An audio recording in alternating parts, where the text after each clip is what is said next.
What's up, my plant people? Devin back again with another video. Welcome to my channel, Plant Vibrations. If this is your first time, check out some of my other videos. I have like a couple hundred at this point. But if you are a returning plant lover, welcome back.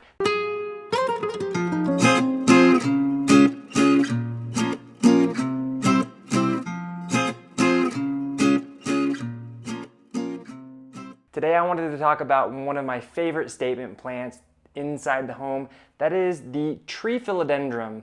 The common name is tree philodendron. The scientific Latin name is kind of a bit confusing. Previously, philodendron salum slash philodendron biphinitidum slash Thaumatophyllum biphinitidum. No matter what the Latin name really is, it's a very easily distinguished plant inside the home, beloved for its gorgeous lobed foliage that is often it's noted for having like 8 to 10 of these lobes. You can see these are all of the lobes, and inside the home it's just a really cool statement plant to put in the corner, to put somewhere where you see it all the time, because these plants can grow quite large. I have mine in just a small little 8-inch pot because we don't have a lot of space inside this small apartment. But if you have more space, you can gradually increase it to like a 12-inch pot. For most of us, that's about as big and heavy as we can actually physically manage to move around the home. If you are stronger and have stronger arms than me, you can put it in an even larger container. Outside in the wild in their native areas of South America, such as Brazil and Argentina, these can grow into tree-like proportions, growing like 15 feet tall and with a very large wide expanse. The cool thing is when you see these out in the wild, I'm here in Bogota, Colombia, and I see them all over the place growing outside year-round. They will actually create these lovely trunks that are quite thick. They're bigger than my bicep for sure when they're growing outside all year round, getting that wonderful climatic exposure. But inside the home, they are truly a statement plant. They are as easy to grow as our beloved snake plant, Sansevieria, now Dracaena. But they have a totally different form, totally different look. These are perfect for the corners, for next to your furniture. They fill out, these are kind of like the indoor shrub. And with their large foliage, the foliage will actually get, this is like baby size foliage right now. They'll get much, much larger, probably 24 inches long and like 18 inches wide over time. And they're also very long-lived plants. Now, when it comes to care, like our beloved snake plants, these will do phenomenally in brightly lit conditions or in a little bit dimmer conditions, especially if you live in the northern hemisphere where you have short winter days where they don't get a lot of light. They're not going to care. You don't need to give them any supplementary light in the winter time like you would other succulents or plants like that. Likewise, they also don't need to be in that full southern exposed window. I have mine, so in this window over here, this is the southern exposed window, and it's out of the reach of the sunlight. So you can see if I move over here, I'm kind of moving into the sun.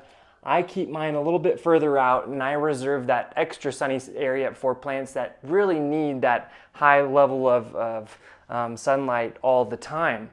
So in terms of watering, the watering regimen for these plants is also very easy.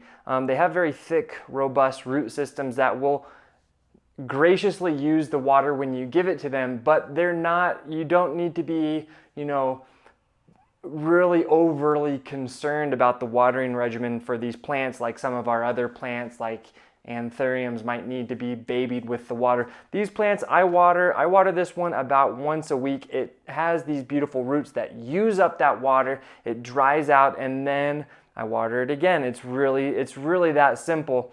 And I actually watered this this morning before I had the idea of creating this video, or else I should have waited. But because it doesn't mind if you give it a little bit extra water from time to time, I'll just show you guys how much I generally water it at any given time. I just give it a nice little watering. I have the rule of thumb about watering my house plants: less water, but more often. It's kind of like a 180 to what you would think about for your outdoor plants. You want to water them heavily and deeply, and wait until, you want to water your outdoor plants really heavily and deeply until the water is really coming out the bottom. But when it comes to the house plants, I like to give it less water more often. That really kind of staves away any sort of fungus gnats or anything that might be, lingering or wanting to kind of take root, take over your plant. So I like to give my philodendron a little bit of water every 3 to 4 days, and that's about enough.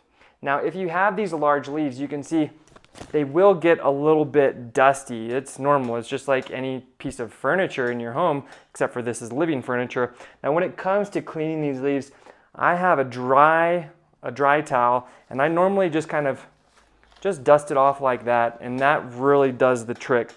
Now, if you want to do a little bit deeper, you can also get just wet with a little bit of water and just kind of wipe down every leaf, every lobe just like that, and they will immediately look shinier and glossier. You can also do a little bit of soap added in if you want to, just a single drop of soap in a little tub of water, and that is really enough soap to keep them cleaned and healthy. You can see they look a lot better with just a nice little scrub down on every 3 months is really all that you need to do. Now, if you're thinking about adding a nice like shrubby plant to your indoor garden, this is really a wonderful option. I would classify it along with like a Schefflera as some of my favorite indoor shrubs. And if you're wondering how I like to keep my soil healthy, one thing that I like to do is I do like to keep this one a little bit situated above the watering tray. I have this handy dandy wooden plank thing that I bought with a tray underneath it. Like I was saying, I generally don't water enough for water to seep through, but if water does seep through, it will be caught in this orange tray rather than sitting in the tray underneath, connected. I don't want to let this sit in too much. I don't want to let it sit in water. It's not going to like that. It's not used to that out in the wild. So try to respect what it likes out in the wild while you're growing it inside the home. But if you're looking for a really easy indoor plant with really beautiful large foliage that's going to live for a long time, they can grow enormously large if you let it, if you want it to, this is a really great option. Another thing that I do like to recommend is during the warm months, late spring, summer, and early fall, when the nights are above like 50, 55 degrees Fahrenheit and the days are warm as well, put it outside. They're going to grow infinitely more quickly when they're allowed to be outside in the summer with that warm air rather than indoors all year round. But they will be just fine growing inside the home 365 days out of the year.